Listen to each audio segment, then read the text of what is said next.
Hello, friends. Welcome back to the Caderna podcast. I'm Brian Caderna. So if you're a fan of the show Shark Tank, you're probably already familiar with today's guest, but let me give you a quick background anyways. Rob Neuner is the founder of Boost Oxygen, a company that he founded in 2007 and was soon named by Inc. magazine as one of the world's 500 fastest growing companies. He was invited to Shark Tank in 2019, where he made a deal with Kevin O'Leary, aka Mr. Wonderful. Since that time, Boost has become available in over 20,000 retail stores, is a top-selling health product on Amazon, and can be found in over 50 different countries. You may have seen his brand make cameos in everywhere from The Simpsons to The Kardashians and appearing on NHL and NFL sidelines.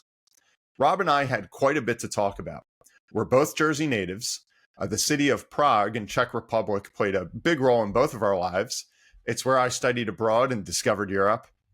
Or maybe didn't discover Europe, but it's where I fell in love with Europe. And it's also the city where Rob started his beer importing and distribution company and eventually found the idea for Boost Oxygen. So in this episode, we cover everything from starting companies, scaling companies, and selling companies, and all ends of business management from engineering to marketing, and most of all, how to have lots of fun while doing it.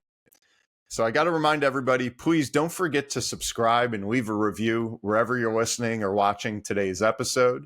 And without further ado, enjoy the show. Is going to require work and time and sweat and toil. If money wasn't an issue, what would I be doing? Don't worry about it. You'll figure it out. Change is the only constant. The Caderna Podcast. Rob, welcome to the show. Thanks for having me, Brian. Pleased to be here. Yeah, thank you very much for coming. And this is cool. I think it's actually the first guest I've had on the show that was on Shark Tank, which we all hear so much about. So I got to ask right out the gates, who's the coolest shark? Well, I got to say Kevin O'Leary because he bought into our company, but they were all really cool. It was we were up there for an hour. You present for an hour. They shortened it down to about 7 minutes. But the whole process was great. ABC, Sony was great to us. Lori was really nice. Mark Cuban was really nice to us. Barbara's a little bit more acerbic, I think, but Okay. and Rohan wasn't sort of interested from the get-go. But between Lori, Kevin, and Mark, we had a really good rapport going. Nice. And I got to be honest, I don't think I caught that particular episode. I do like the show, but I haven't seen it in a while. No. When you went in there, I mean, I got to imagine it's kind of nerve-wracking. Like you drop your idea and you see some of the ones where there's just like no response. They're like, Right. all 5 or 6 of them are like, thanks, but no thanks. Yeah. Did you have a lot of nerves when you got up there? No, it was a question. They contacted us. We didn't contact them. We didn't audition. They said, "Hey, we've seen your product out in the field. It's really interesting. We think it would be a good idea for you to pitch it to the Sharks." And we had some question about whether or not we wanted to go on, because they can skewer you. They can you can go on, and we had a good business, a profitable business. It was growing nicely, and we thought that going on the show would be great for marketing purposes. Sure. So it was good. So we had the question. We debated it internally, but said, "Oh, let's go for it. It'll be fun. We'll defend our business philosophy, and that's what happened." So when we went out there, Mark Cuban, the Dallas Mavericks already use us. Okay. Barbara Corcoran, her husband, used us in Salt Lake City, Park City. Kevin O'Leary knew us from being around in Florida.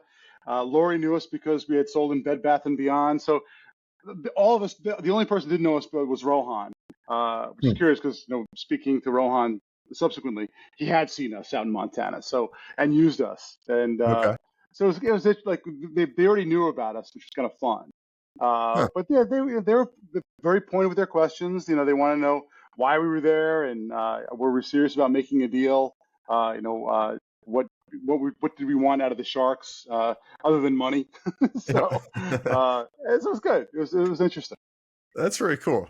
Yeah. So while we're on that topic, I mean, when you guys got up on the stage, what was your ask? I guess what were you looking for, at least financially? We asked for $1 million for a 5% stake of the company. And it was based on EBITDA and revenue and a multiple of more of revenue than EBITDA. Yeah. And because again, the oxygen canister market is still, even after 15 years of doing this, is still pretty nascent. Yeah. So it's but we thought, and we have scaled since then. And but yeah, they laughed about it when we asked for $1 million. I guess it was kind of a little rich for even their bloods. But then we definitely solidified what we were trying to say, and we backed up with numbers, and then we sort of talked about the brass tacks. That's pretty cool. So what did you actually settle on? Because I know you went with Mr. Wonderful, right? Yeah, no, and it was interesting. On the show we settled for $100,000 for a little less than 5% of the company, and Okay. it was in terms of a loan. And what we said on the show is like, we don't need the money. We have money. We're financed. We're profitable. What we're looking for is a shark to be a sort of a megaphone for us, to be Okay. out there and do commercials for us and do sales, help us with sales calls. And Kevin Lear's like, hey, I'm your guy. And he has been.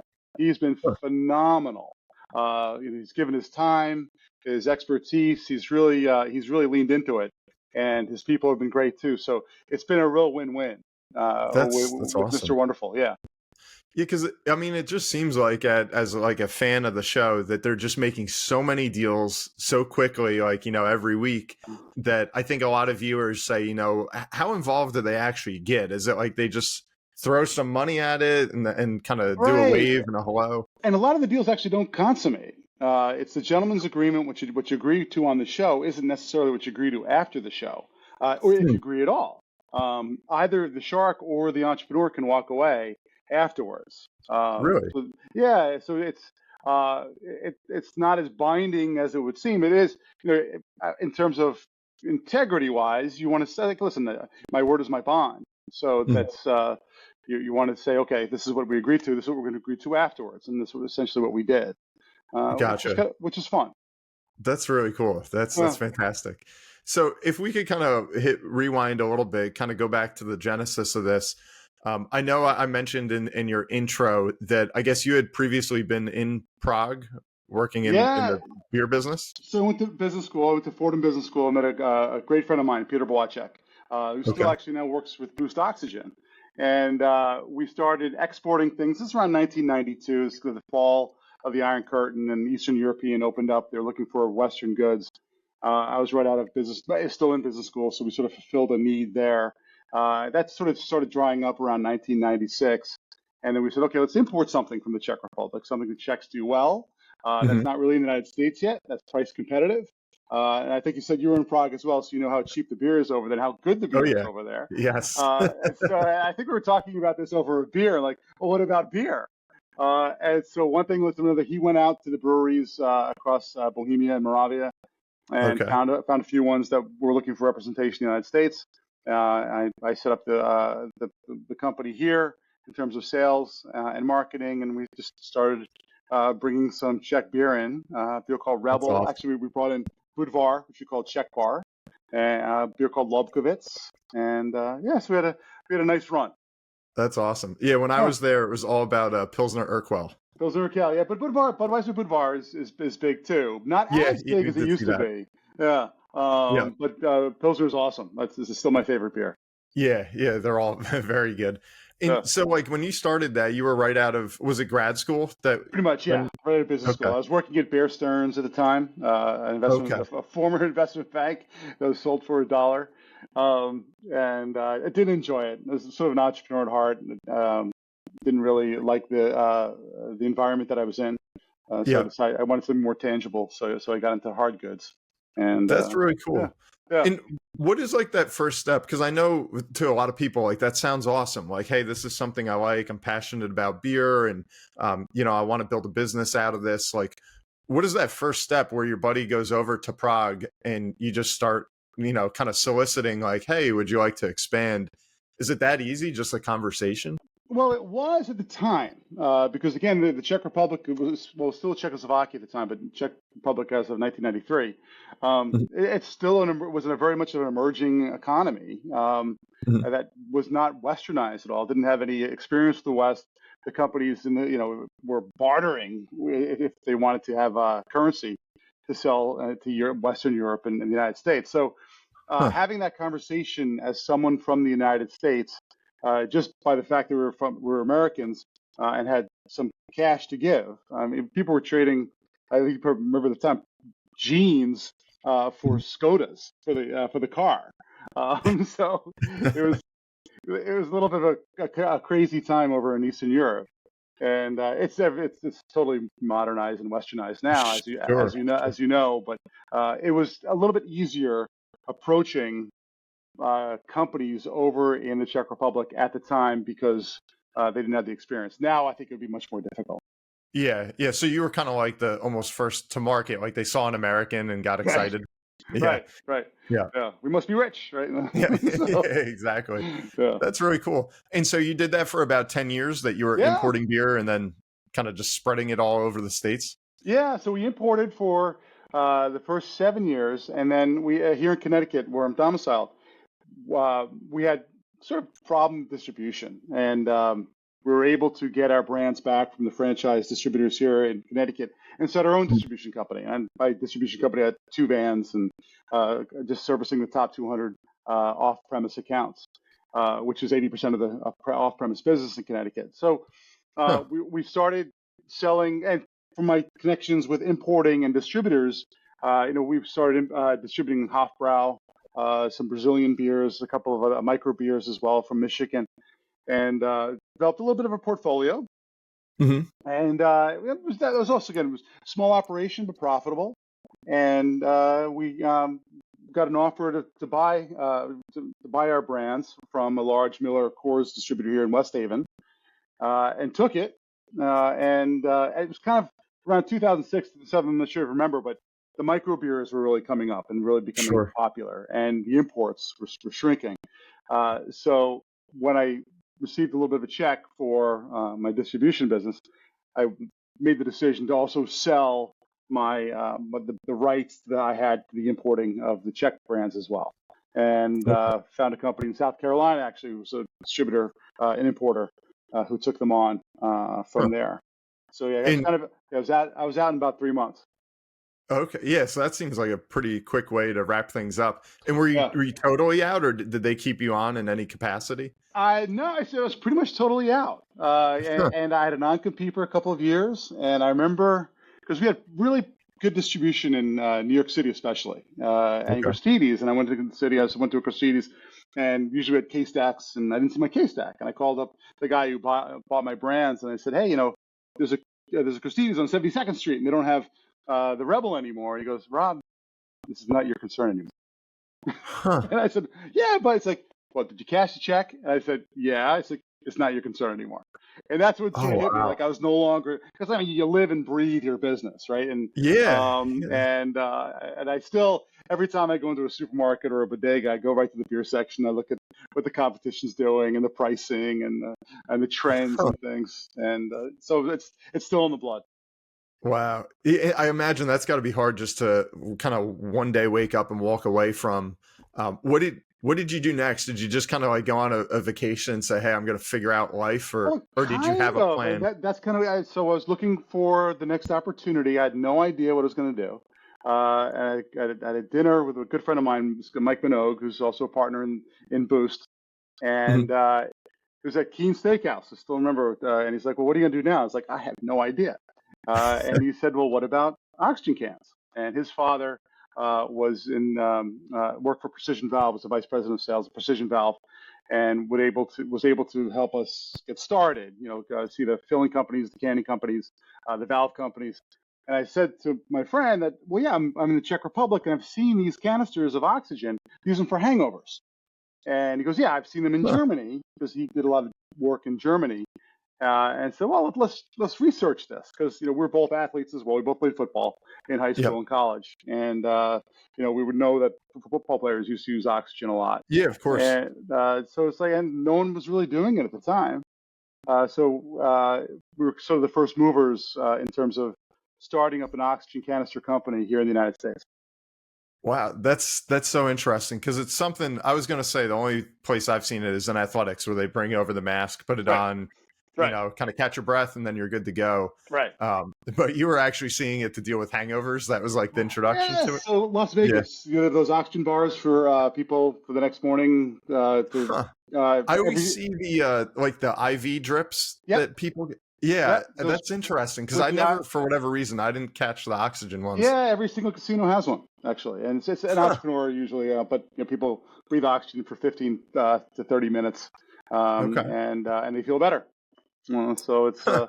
but the oxygen bars and people who have breathing issues, all hospitals, Yep. ambulances carry oxygen, so it's got efficacy Huh. there. So we just put it into canisters.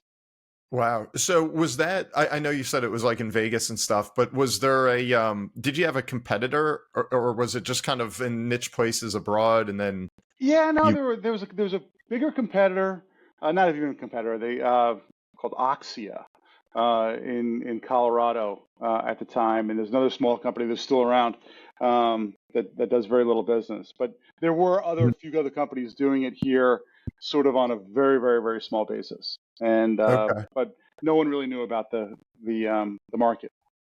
So what was it, I guess the logical question would be is if it's already out there and there's a need, maybe people don't recognize it, but what did you and your partner or your buddies do that that made it stick, that kind of made you the key player? Yeah, so the aha moment was we kept selling to like sort of smaller pharmacies and then but the account that I really wanted to land was Sports Authority, again the late great Sports Okay. Authority, Yep. and it was Ken Hodge, John Hodge, super nice guy, buyer for Sports Authority, said yeah we'll give you a shot and put us in some front end of and did well, and so he gave us data as to where it was doing well.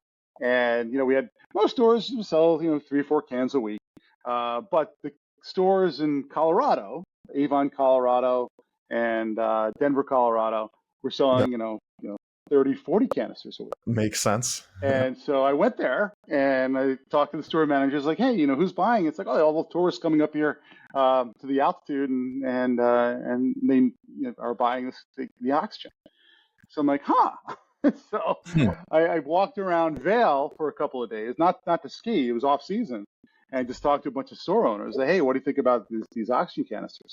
And a couple actually are still customers to this day. Charlie's Teas, Wow. Fred, yeah, and so this, yeah, look, we'll take it on as well. So we developed it in sort of Vail area, and then I hired a great rep, Elle Westfall, for the Colorado region, and she took the bull by the horns and went to Utah, got to Montana, has come all throughout the high altitude, New Mexico, Sure. Yeah, it's a Albuquerque, slam dunk. and now we're ubiquitous. I'm not sure if you've been out to Colorado, but we are like, Yeah. especially in the Rockies, we're in all the Walgreens, all the CVS's, Christie Sports, Dick's Sporting Wow. Goods. So yeah, so that became our base of That operation. is so cool. Yeah. And so I know the question they always ask on Shark Tank is like, do you have a patent? Did you have something that you were able to kind of block out competitors or was it Yes. just the brand? So we have a design patent on the mask, because no one Okay. actually had designed a mask to go on top of an aerosol canister, essentially. So what were they doing previously?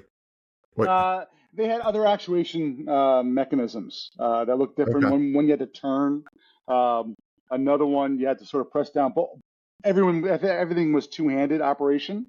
And my view was Okay. like, well, it used to be a one-handed operation. So, just a little trigger like that, and Yep. you press it and it comes out. Huh. So Yeah, if simple. you're skiing, you're keeping the jacket, just breathe it in. So we used a designer that Mr. Minogue introduced me to, and designed the mask, and we cut a mold here in Bridgeport, Connecticut, Huh. and we were up and running.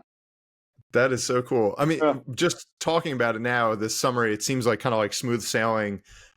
In those early parts, did you have like any hiccups or any kind of Yeah, second thoughts of like maybe this isn't working? no, like in financing, like it's people ask the question of me about how'd you finance it and how'd you stay afloat, and coming out of the beer business, we had a little bit of money. Mhm. I wanted to hold on to that money. You have to live. You have a mortgage, you have a family, you have everything. Yep. So you keep it really small, and we really bootstrapped it.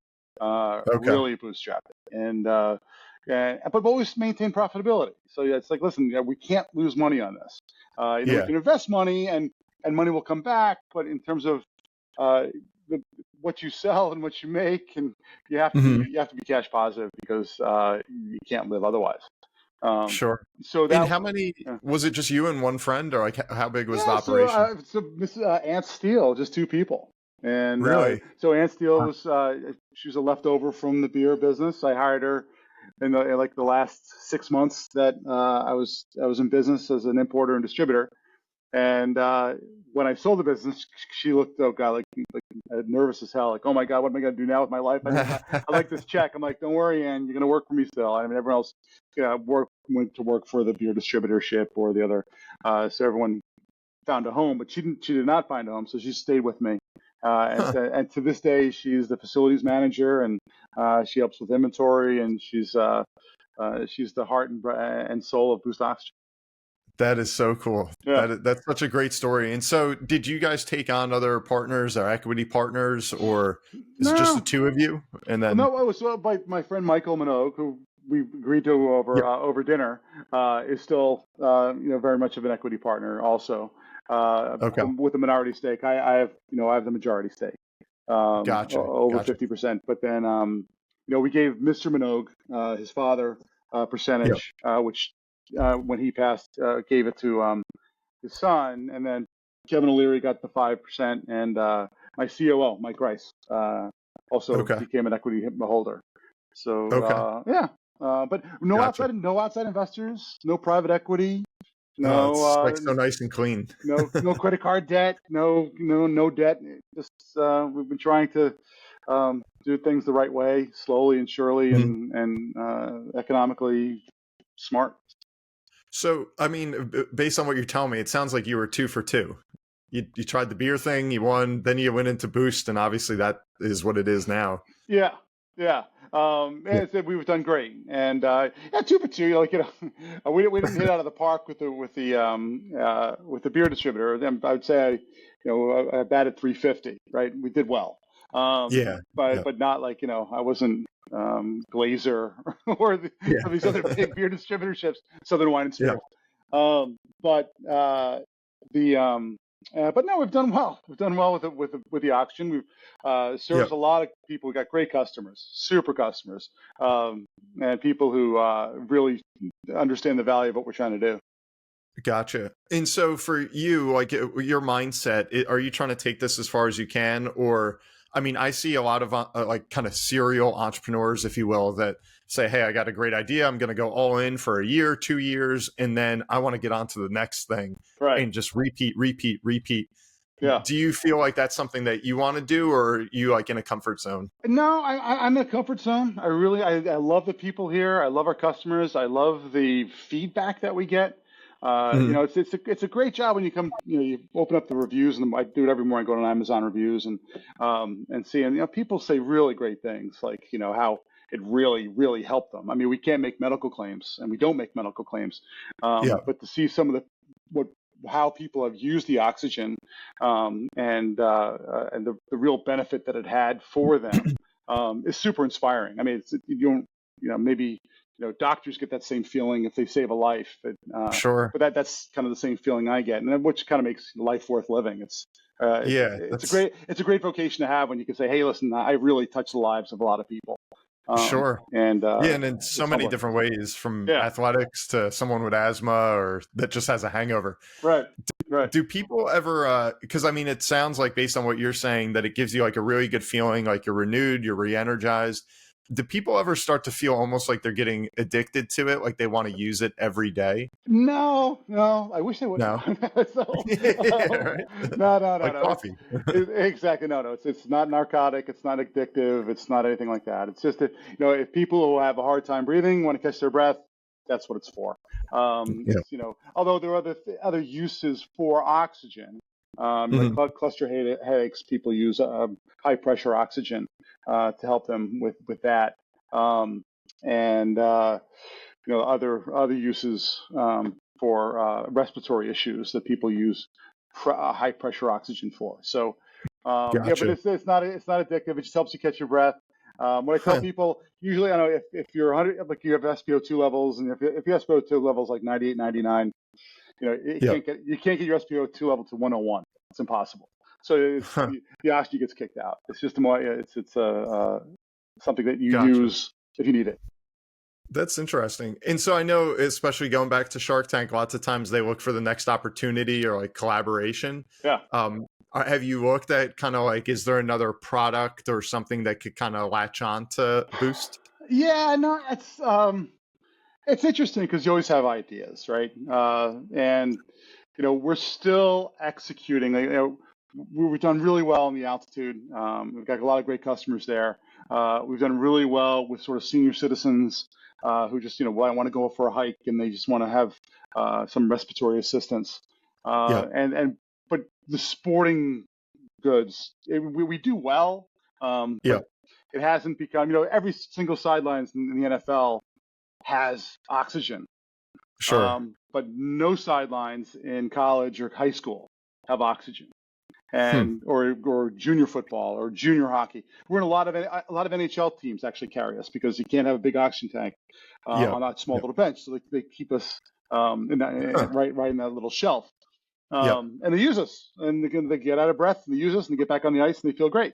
But just translating professional usage of it to general athletic usage of it is what we're sort of concentrating on.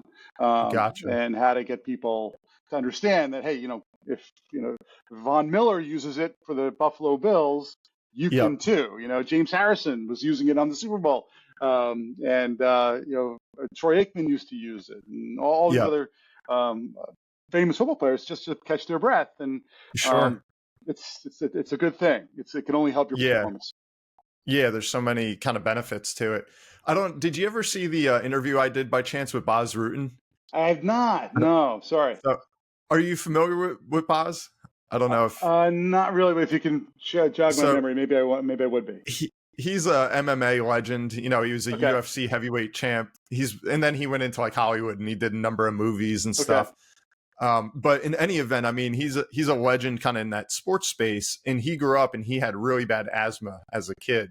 And one of the things he developed that he actually patented is called the O2 trainer. Okay. And it's like this, it's a very simple little thing. And it has like these clips that you put on it that like close the airway that you're going to blow into. I've seen it. So you just blow into this little device to work on your lung capacity. Yep. And then you could change the clips almost like you're changing like plates on a barbell to make it harder and harder and just keep kind of building that up. Right. And he credits everything to it. Like that training with that, got his win back. Oh yeah. God bless. It's like a rigged spirometer. Yeah, exactly. Yeah. But that's a great idea. And God bless them for just taking things like that. Yeah. They just kind of seem like they almost kind of play off of each other, like different ways to kind of boost that O2 level that we all need. Right. But curiously, maybe that's why I don't know about MMA and boxing. We're banned. People cannot use oxygen between rounds in MMA and boxing. Because I guess would consider it to be too much of an advantage. Yeah, I remember Greg Hardy, the NFL player that went over to UFC. He actually got disqualified because he used an inhaler in between a round. Right. Yeah. And they gave him the boot. Yeah, oxygen is similarly banned, which is weird because I guess understandable. But it's required to have oxygen at the bout. So if someone gets knocked out, they can get the oxygen. It's kind of funny. So you can't use during the competition, but you have to have it at every single bout. Got it. It makes sense. Yeah. And so kind of like, stepping aside real quick as the distribution of this really grew, I know you mentioned Amazon, that you like to go to Amazon, see the reviews and things. What, if you don't mind, what's kind of the split between Amazon and then being in a Dick's Sporting Goods or like actual retailers? Yeah, a great question. I'll back up a little bit. We had a nice boost with Shark Tank. Our biggest boost, which we got crushed on, was COVID. COVID was a respiratory disease, a respiratory disease. and countries were literally running out of oxygen. India couldn't get oxygen. And so people would Google oxygen, and they came up with our brand, like, oh, this could help. And again, we're not a medical product, but people bought the hell out of our product I bet. during COVID. And what we saw during that COVID time was, we were doing about 30% online, 70% brick and mortar. During COVID times, we were up to 55, 60% online. Because brick and mortar essentially shut down, but B, we went all the way up to our direct website sales and Amazon and other like Walmart.com. It was a 60% of our revenue. That's now gone down a little bit, about 40, 45%, as the brick and mortars have sort of come back, especially in the mountain areas. And we also signed on with Walgreens and Walmart and CVS, in addition to Dick's. So we've gotten more brick and mortars to sort of and Academy Sports and Lowe's Home Goods. So we've gotten more distribution brick and mortar wise. That's done really well. So that's kind of the percentage, right? It's about 40% online, 60% brick and mortar. Gotcha. And do you have any preference? Like, is it more efficient or more profitable to go one route versus the other? Yeah, it's much more efficient to go online. I figured, yeah. Because when you sell into a retail, you have a distributor markup, and then you have a brick and mortar markup, and all in that's 70-80%. Whereas Amazon fees are roughly 30. And so it's definitely more profitable. Amazon takes their phantom fees also, and a lot of the other online resellers also take their phantom fees. But it's business. Gotcha. That's interesting. And when you hit the pandemic, because you were on the show in 2019, right? Yes, but that timing is kind of crazy. And then just the next year we have COVID. Yeah. How did it hurt when you had that pop in business, or did you have like all systems ready to go that you could just scale with that? No, we sold out. We sold out in like a week. Oh my gosh! And then we're trying to triage.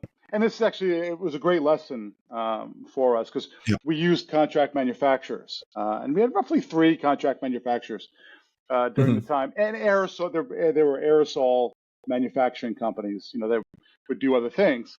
And we went to them all and said, hey, we need 1 million cans tomorrow. And all of them basically said, well, we've got offers to fill disinfectants, aerosol disinfectants, because everyone wanted aerosol disinfectants. And Johnson & Johnson, Procter & Gamble were all going to these contract manufacturers because they couldn't handle their capacity. So we had a real hard time for a year getting product. We had one, thankfully, great guys down in Baltimore who really saved our bacon and manufactured as much as they could. But what it taught us, which is kind of interesting, we had to manufacture ourselves. And so we researched a couple of manufacturing companies that would put together aerosol filling equipment for us. And that was a very painful experience. But now we have we have 2 full manufacturing lines out here in Milford. Wow. And so you're doing it all in-house now? 100% in-house, yeah. Really? High capacity aerosol filling machines that do nothing but oxygen. We have a big liquid oxygen tank out back, and it's been it was a major muscle movement, because I'm not an engineer, and finding someone who could build it, because oxygen is a very small molecule. So your typical aerosol valve needs to be really crimped well for it not to leak out. And to find a company that could manufacture machinery that could successfully do that for us was difficult. And then getting that machine to run reliably and fast, and with someone to service it, and it's been really interesting. But on the other side of it, now that we are kind of on the other side of it, but we still have issues with production. I have a big screen right here with all my my production line, and things go down, and we have major orders right now going out to Walmart, and it's hectic again, which is fun. We're still growing. Yeah. We're still growing at Yep. a great clip. In those things, when you hit kind of like those day-to-day headaches or you get thrown a curveball, can you go back to the huge empire and resources of Shark Tank? Or was it more like, hey, I'm your mouthpiece, I'll go out, I'll do some commercials, but we're the marketing arm? Like, what does that kind of look like, that relationship? That's exactly what it is. It's B. They're the marketing arm. Like, Okay. I've asked Kevin, hey, do you know people, other people in other industries? And he's been great, in terms of marketing. Hey, use this company for your TV advertising. Use this company for your e-commerce marketing. Use this company for if you need to raise money, which we haven't. So yeah, he's been good in terms of referencing other companies to help us with selling, in addition to him selling.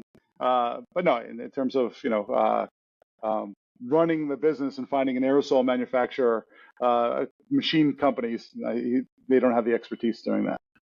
Gotcha. And so I guess kind of the next question is, what would be next for you? Do you ever think about that? Like kind of succession planning, downsizing, scaling? You hear so many different things, even for myself as a financial advisor to business owners, small or big. They're always kind of thinking about the future. Like, Right. What's that next big move? Some want to grow into these gigantic empires. Others want to simplify and just kind of remove some stressors. Like, where are you right now kind of in that? That's a great question. I'm 57. I feel young. I'm energized every day coming into work. I know I'm not going to live forever. And we would probably, unless we get an offer that we can't refuse, we'll be having this because it's profitable, great people. In terms of succession planning, I would, I have 3 kids, and I don't think any of them are really interested in this business. Really? They've all worked here, and they all enjoy it, and they all appreciate it. But they think they want to make their own mark, which I love them for, and I appreciate it, and they Sure. should. But we hire a CEO, we keep it, in a new CEO if that time would ever come for me to step down, and but that would be my succession plan, just finding someone, and maybe promoting somebody from the office here that seems competent. Find like a rising star. Right. Yep. Right. So always, but again, I'm not ready to give up the ghost yet. No, that's good. So, but you never know, and it's a great plan. And in terms of succession planning, thankfully we've put enough money, to live comfortably. So it's not, everyone here. I'm not worried about meeting payroll. And we're projected out 5 years, and best and worst case scenarios. And even the worst case scenario, we're fine. And like I said, I bootstrapped for so long. We did create a little bit of a nest egg, and gotcha. Sure. It's nice to have that there, and for it to be growing. And and if something were to befall me or befall the company, we could survive. But you said you always have to have a plan B, even a plan C. Definitely. And we definitely have that in place. Yeah, and I see folks kind of like lead with like a different end goal. Now you hear so much about private equity. Yeah. You're seeing a lot in that space. Even you get locally, Jersey Mike's, now they're that's right. Entertaining massive offers. I know. Yeah. It's crazy for what's started as a sandwich shop. Right. But Jersey, and then you have a lot of folks that what's that? Not in Jersey, right? I read something about them where they didn't get started in Jersey because people in New Jersey appreciated their local deli, whereas outside of New Jersey, but they're finally in New Jersey a little bit. But yep. And then you have other people say we just want to try and go public at some point. Right. Do those things, do they appeal to you at all? Do you see any particular advantages there, or would that be someday when you decide that succession plan? Okay, maybe I'll throw that in as an option. Yeah, no, the only, because I've got friends in private equity and venture capital, and I talk to them, and they're looking, and I shouldn't categorize them all into one ball, but they're looking for a deal. And if you're a successful company, you're not a deal. So what that we wouldn't be appealing, I don't think, to a private equity company unless they saw some value in scaling us. Where I would see a company, a consumer product company like a J&J or a Procter & Gamble, and say, hey, you know what, you guys are doing great, but if you come with us, we can scale you like you wouldn't believe. And that's something I would understand, because that would be great. That would be good for our customers, and that would be good for the people here. Sure. Just selling out to a private equity or venture capital just for cash to grow, I don't think we would do a service to anyone, our customers. Yeah, it wouldn't make sense. Right. But I could see other, if you're a software company, or if you're an e-commerce company, or if something that you really need a cash infusion for, that makes more sense, I think. But for a consumer product company, unless you're a fire sale, then maybe, or you're hit with some other malady that you need cash right away, that's when I think you'd go to private equity or venture capital. I don't know what your viewpoint is on that. Maybe that differs from your experience. Yeah, no, I like what you're saying, because I feel just what you see so many people when they go to the private equity side, it is like the leading point, what they're discussing is the check. Right. And usually I find that, that can benefit maybe a few people, but if you're talking about a brand, or, this is your baby, I've seen that not always end so well. Yeah. Where I think what you mentioned, where, if you have someone that's more in line with your goals, like a J&J, that says, hey, we're going to keep this what it is, but it's just going to explode, then that, to me, that seems more like a win-win, where then, it's financially beneficial, but also this thing that you created just gets to grow to the next level sometimes. Right. But I mean, to each their own. And I wanted to ask you too, because I know we mentioned in the intro, you guys are in over 50 countries. Are you really making an international push, or is it mostly here in the States? Like, what's that look like? Yeah, no, the international push is more of the gravy. We're pushing in the United States. That's our home market, and we really feel we want to make our mark here. So we sell in the Middle East, we sell in Europe, we sell in Asia. And with varying degrees of success. We do very well in England, South Africa. We do very well in Dubai, curiously enough. And air quality related, usually. With the UK, I think it's more an aging population is where we're seeing it, in air quality. But it's just, again, and my friend Peter, who I mentioned before, in the Czech Republic, we have a warehouse there.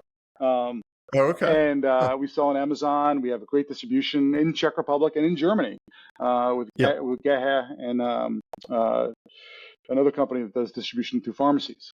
So there's a lot of room for growth. The Europeans tend to incorporate things a little bit less quickly than the Americans do, and which is great. It's a different philosophy over there, and we're definitely able to help out. We're selling now in the high altitude areas of France and Austria and Switzerland, and that's going great. And it seems like almost any high altitude is like a layup. right, which is where we should be. And we sell, we're selling Peru. We sell in we don't sell in Tanzania yet. Tanzania with with Kilimanjaro. But we've been to the top of Kilimanjaro. And we really, so we have customers bring it up there, which is fun. That's on my to-do list too. Yeah, that's I've never been, but so there's room for growth. Yes, absolutely. So one last question I want to ask you on the business. I know my listeners always like kind of seeing almost like underneath the hood. What is a day in the life like for you right now? Oh gosh. So I get here around 8:30 in the morning, and first thing I do is walk the line, and then I walk the shipping department, and I talk to everyone there to see what the plan is for the day. Then I come to my office, and I usually deal with marketing, and then we have a sales call. Usually once a week. I'm dealing with salespeople all day, and then planning for the future. I was very involved with production. I'm pretty happy with the way it's going now, and I'm getting a little bit more involved in marketing now. much to the chagrin of my marketing managers. But it's customer service is always. I want to make sure that our customer service department is doing the right thing. And like I said, I read reviews pretty religiously every morning over breakfast. And it's it gives you an idea. And the review, I always feel the reviews will tell you what's going on with your business, because customers are telling you, are you doing a good job? Are you not doing a good job? Are you having problems with production, with quality control? How are they using it? Why are they using it? So I always, I tell people, look at our reviews because that tells you who we are. It's like instant feedback. Right. That is great. So that's kind of my day, and then I like to play. Gotcha. Then I play tennis at night. So okay, cool. That's why I wanted to ask you, like, kind of balance wise, is it like when the company started to blow up? I don't know if there were struggles with that, or if you're like a very routine driven person, or if you're more spontaneous. Like, kind of what camp you fall in? Yeah, no, unfortunately I'm more routine. People should say I should be more spontaneous, and it's maybe it's the measure of a small mind. When you have a routine based, but I do enjoy my routines for lunch and my routines for dinner, my routines for playing. Like my COO coming to town and like, hey, let's go out on a Tuesday night. It's like I can't play Tuesday. I can't go out to dinner on Tuesday night because I'm playing tennis. So gotcha. I work out and stuff. But and I like that you say tennis, and you're not in this huge craze of pickleball that seems to be taking tennis over. I know. I've played pickleball twice, and as long as they stay on their own courts and don't take our courts away, I'm okay with it. It's ping pong is a fun sport too, but I still enjoy tennis. Yeah. Ping pong, I got to tell you, that was one of the coolest like sports I watched this year in the Olympics. My gosh, yeah, it's crazy. It is outrageous. Yeah. And there was not to sidetrack too much, but if you ever watch the nightly highlights with Kevin Hart and Keenan, they were hysterical. And when they would do the ping pong recap, I was like crying. Oh gosh, those Japanese guys were awesome. I mean, but crazy. Yeah, it's pretty cool. So I think to kind of wrap up, Rob, one of my favorite segments, and I know our viewers and listeners love it, is the lightning round. Sure. So if that's okay with you, we'll just fire off some questions, get to know Rob Neuner, and you just tell us the first thing that comes to mind. Okay. So number one, did you have a hero growing up? And if so, who was it? My dad. Perfect. And do you have a favorite book? Currently reading Daisy Jones and the Six. My favorite book was probably the Pillars of the Earth. Pillars of the Earth. By Ken Follett.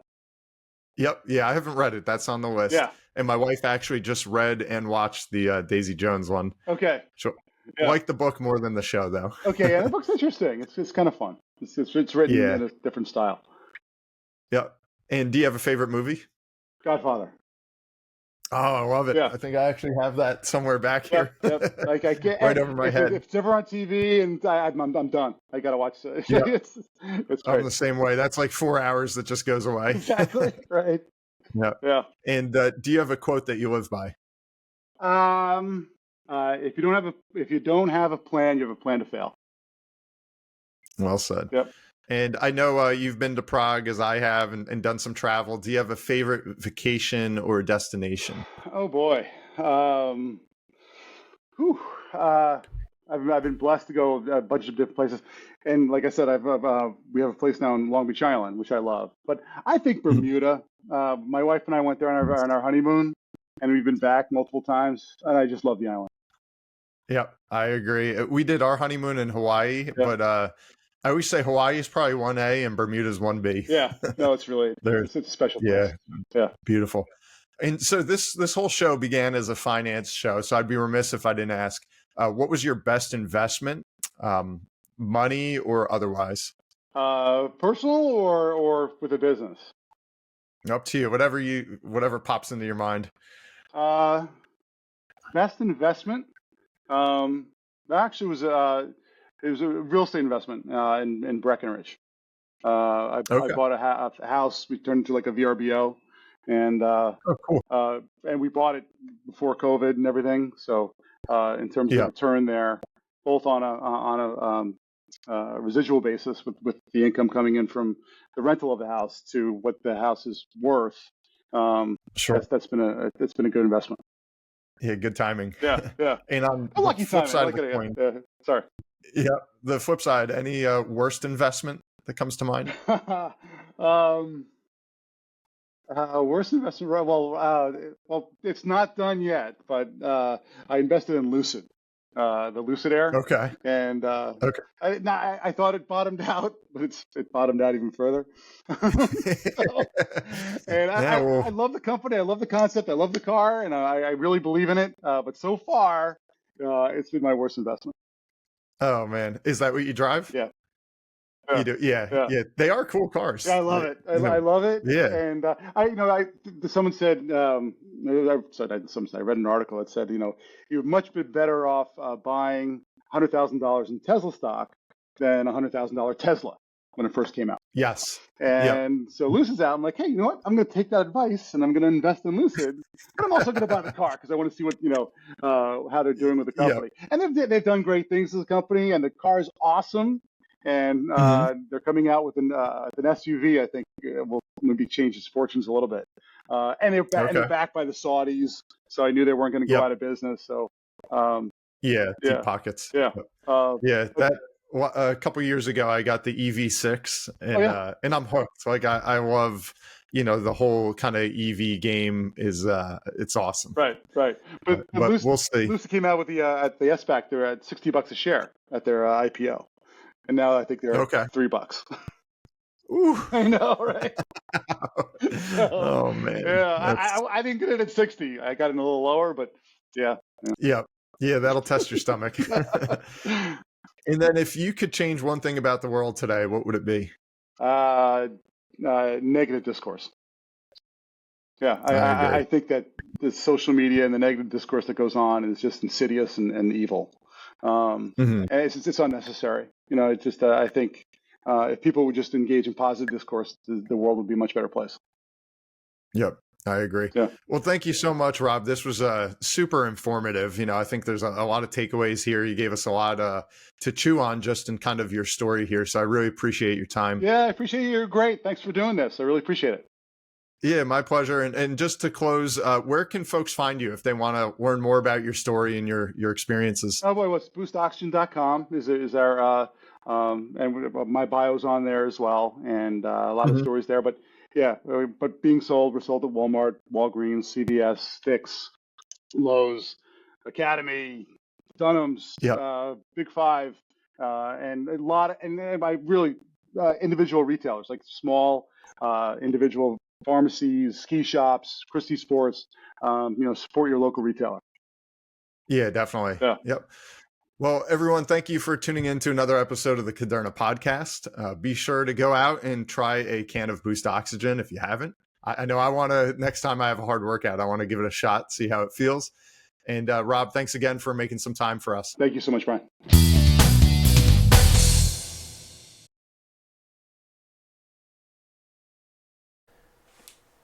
This podcast is intended for the general public and for informational purposes only. The show does not provide any recommendations or investment advice regarding any specific account type, service, strategy, or product, or to otherwise act in any fiduciary or other capacity. Please contact a financial professional for guidance and information that is specific to your situation. Brian Caderna does not provide tax or legal advice. Please contact your accountant or legal advisor to discuss your situation. Guest speakers and their firms are not affiliated with or endorsed by Park Avenue Securities, Guardian, or Caderna Financial Team, and opinions stated are their own. All investments contain risk and may lose value. Past performance is not a guarantee of future results. References to specific securities, asset classes, and financial markets are for illustrative purposes only and do not constitute a solicitation, offer, or recommendation to purchase or sell a security. Brian Caderna is a registered representative and financial advisor of Park Avenue Securities, LLC, PAS. OSJ 300 Broadacres Drive, Suite 175, Bloomfield, New Jersey, 07003.